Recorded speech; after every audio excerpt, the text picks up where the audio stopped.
Bismillahirrahmanirrahim. Assalamualaikum warahmatullahi wabarakatuh. Alhamdulillahilladzi hadana lihada wa ma kunna linahtadiya laula an hadana Allah. Asyhadu an la ilaha illallah wahdahu la syarika lah. Taqriran bihi wa tauhidan. وأشهد أن محمدا عبده ورسوله. اللهم فصل وسلم على حبيبك وأسواتنا وقدواتنا وسيدنا المصطفى. اللهم صل على محمد وعلى آله وأصحابه أجمعين. يا أيها الذين آمنوا اتقوا الله حق تقاته wala tamutunna illa wa antum muslimun.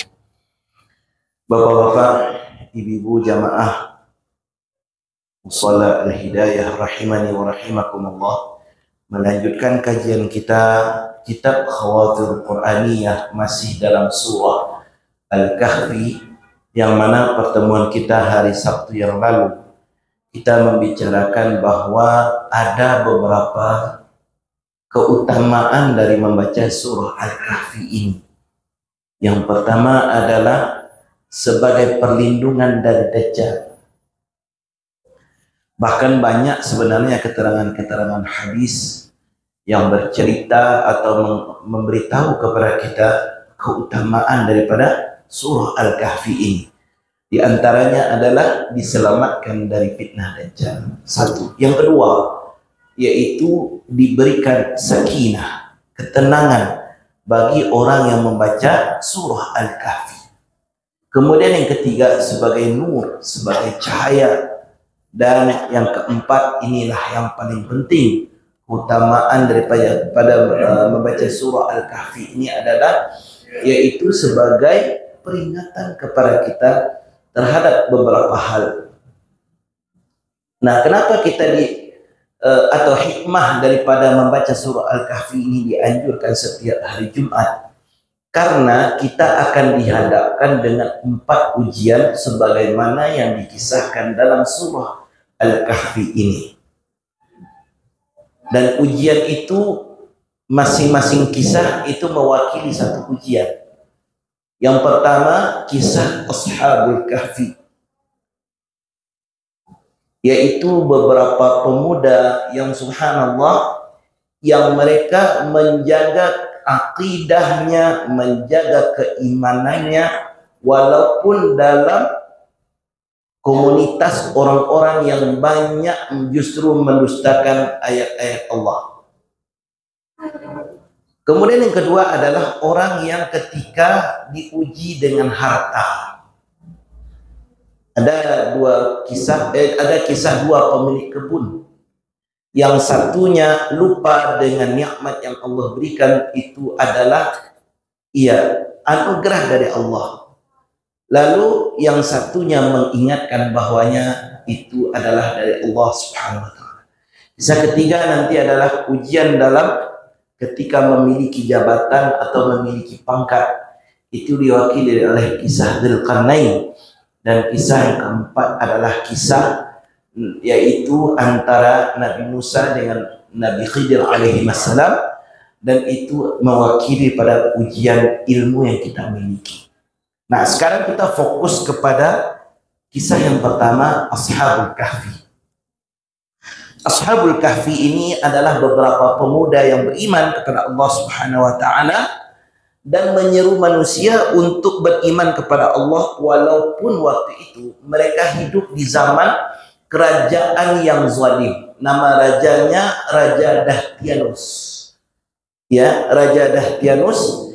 Dan memang raja ini subhanallah, selain tidak mau beriman, dan mereka betul-betul melaksanakan atau melakukan kegiatan-kegiatan yang tidak diridai oleh Allah Subhanahu wa taala. Dan apa bedanya dengan hari ini? Kita digempur dengan bermacam-macam ujian yang akan merusak akidah kita. Contohnya saja praktek tahyul, ya, praktek amalan syirik, sihir dan segala macamnya, ini berlaku sampai hari ini. Maka dituntut kepada kita bagaimana kita bisa kuat menangkis pengaruh-pengaruh ini agar tidak tercampur antara tauhid yang kita miliki dengan praktek-praktek yang tidak disukai oleh Allah Subhanahu wa taala. Nah, maka daripada Ashabul Kahfi ini Allah kisahkan di ayat 14-15 misalnya, A'udzu billahi minasyaitonir rajim, wa rabatna 'ala qulubihim idh qamu faqalu rabbuna rabbus samawati wal ard lan nad'uwa min dunihi ilaha laqad qulna idzan syatata. Dan kami meneguhkan hati mereka di waktu mereka berdiri, lalu pun mereka mengatakan, qalu rabbuna faqalu rabbuna rabbus samawati wal ard, Tuhan kami adalah Allah pemilik langit dan bumi, lan nad'u min dunihi ilaha, dan kami tidak akan menyeru Tuhan selain Dia, laqad qulna idzan syatata, sungguhnya kami kalau demikian telah mengucapkan perkataan yang amat jauh, ya. Dan sesungguhnya kami kalau demikian telah mengucapkan perkataan yang amat jauh dari kebenaran. Maksudnya di sini adalah kalau mereka menyembah lain kepada Allah, maka mereka jauh daripada kebenaran. Maka mereka mengucapkan, ya, Rabbuna Rabbus samawati wal ard, artinya inilah yang sebenar-benar Rabb yang patut disembah, tidak ada yang lain. Tidak ada tempat bergantung kecuali pada Allah. Tidak ada yang memberi rezeki kecuali Allah Subhanahu wa taala. Bahkan ketika sakit pun mereka yakin yang menyehatkan mereka dari sakit mereka adalah Allah Subhanahu wa taala. Nah, ini yang harus kita imani, harus kita pedomani. Karena apa? Hari ini mungkin orang percaya dengan ada makhluk yang bisa menyembuhkan penyakit, ada makhluk yang bisa mendatangkan rezeki banyak. Sejatinya itu semuanya datang dari Allah Subhanahu wa taala. Kemudian Bapak Ibu yang dirahmati oleh Allah Subhanahu wa taala, di ayat 15-nya disampaikan, haula'i qaumun ittakhadhu min dunihi alihah. Kami telah menjadikan, ya, kaum ini, ya, telah menjadikan selain Allah ada tuhan-tuhan untuk disembah. Lalu dikatakan laula ya'tuna 'alaihim bisultanin bayyin. Mengapa mereka tidak mengungkapkan alasan yang terang, ya, tentang kepercayaan mereka? Faman azlamu mimman iftara 'ala Allahi kadiba. Siapa yang lebih zalim daripada orang yang mengadakan kebohongan terhadap Allah Subhanahu wa taala? Singkat cerita Bapak Ibu, dakwah ini karena terus menerus, ya, disampaikan namun tidak ada yang beriman, maka subhanallah Allah pun memberikan arahan kepada pemuda-pemuda ini, fa'u ilal kahfi yanshur lakum rabbukum mir rahmatih. Pergilah, carilah goa, ya, yang mana berlindunglah di sana, niscaya Allah akan melimpahkan rahmatnya, wa yuhayyi lakum min amrikum mirfaqa, dan Allah menyediakan sesuatu yang bermanfaat bagimu dalam urusan kamu. Dan subhanallah, siapa yang mengira Ashabul Kahfi ini ketika mereka tinggalkan negeri itu dalam keadaan rajanya yang ingkar, penduduknya yang gemar bermaksiat, maka Allah Subhanahu wa taala mengasingkan mereka dan Allah buat mereka tertidur selama 309 tahun. Dan ketika mereka bangun dari tidurnya, subhanallah, mereka terbangun dengan keadaan dipimpin oleh raja yang saleh. Maka bagi kita, hikmah yang boleh kita ambil di sini adalah biarlah kita terasing, ya, biarlah kita terasing di lautan buih-buih orang yang mendurhakai Allah Subhanahu wa taala. Sekalipun kita harus dikucilkan, akan tetapi akidah kita pegang teguh Akidah menjadi prinsip utama yang tidak bisa ditawar-tawar.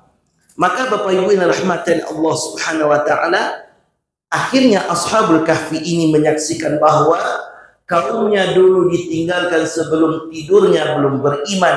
Masya Allah, setelah terbangunnya mereka telah beriman, dan akhirnya mereka hidup di masyarakat yang baru di mana seluruh penduduknya mukmin. Sedikit mungkin Bapak Ibu saya selipkan satu kisah yang sangat luar biasa dari salah seorang sahabat Nabi SAW, yaitu Bilal bin Rabah. Ya, bagaimana dia memegang teguh prinsip akidahnya tanpa tergoyahkan sedikit pun. Kita ketahui Bilal bin Rabah ini adalah budak kesayangan daripada Umayyah bin Khalaf, salah seorang pemuka kafir Quraisy ketika itu. Saking cerdasnya Bilal ini, kuatnya Bilal ini, bahkan kemanapun Umayyah pergi, selalu Bilal ada di sampingnya. Dalam musyawarah-musyawarah apapun, Bilal ikut menyimak apa yang dibicarakan oleh para pembesar Quraisy ketika itu. Singkat cerita, Bilal ini merasa bingung. Kenapa seorang Muhammad yang digelari Al-Amin, ya kan? Tapi justru mereka benci dengan dakwah Nabi Muhammad. Mereka percaya Nabi Muhammad adalah orang sangat jujur. Tapi kenapa mereka tidak mempercayai dakwah yang disampaikan oleh Nabi Muhammad? Dan disinilah awal Allah membukakan hidayah bagi Bilal. Namun ketika Umayyah tahu keislamannya Bilal bin Rabah ini, apa siksaan yang diberikan? Yang pertama sekali adalah Bilal itu diikat dalam keadaan tanpa berpakaian, lalu ditelungkupkan, lalu diikat, lalu ditarik oleh kuda, ya. Lalu Bilal ini ditarik sekeliling kota Makkah, bukan sekeliling Ka'bah, sekeliling kota Makkah. Jadi Bilal ini dalam keadaan kakinya terikat, lalu kuda menariknya. Bahkan Umar bin Khattab mengatakan, demi Allah saya tidak mendapatkan sedikit pun di badan Bilal yang namanya ia luput, tidak luput daripada yang namanya luka-luka, hancur kulitnya. Namun prinsip ini tidak tergoyahkan. Akhirnya tadi pertamanya ditelungkupkan, sekarang ditelentangkan, ditarik lagi, diarak keliling Makkah. Namun ditanyakan, apakah engkau mau kembali ke agama lama? Jawabannya tetap ahad.